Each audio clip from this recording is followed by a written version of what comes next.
It's time to start all of your sweet potatoes. I went Sprouts and bought organic yellow potatoes, organic red potatoes, and my sweet potatoes so I can start slips. So what I'm gonna do is I'm gonna take all the red potatoes and throw them in a basket, cardboard box, and you don't have to plant all of them, you can use some of them. You know what I'm gonna do with these? I'm gonna throw them in my pantry and forget about them because here in a few weeks they'll start getting eyes. And then it's probably about next month, these will be ready and I can plant them in the ground. So I'm gonna do that with my sweet potatoes. I'm gonna start now. So there's two ways that you can start sweet potatoes.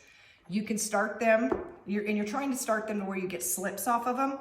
So you're gonna take your pointy end, put it in a jar of water. If it happens to be to where it's gonna slip, you can use toothpicks like this, break them, just so you want this much in the water. So it basically will start rooting.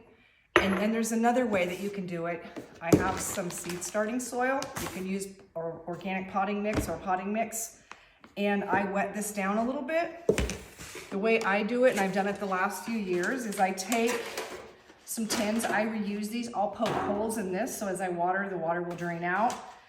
I'm gonna put my soil in here and I'm gonna nestle these basically just like this in the soil. Well, we'll try it right here.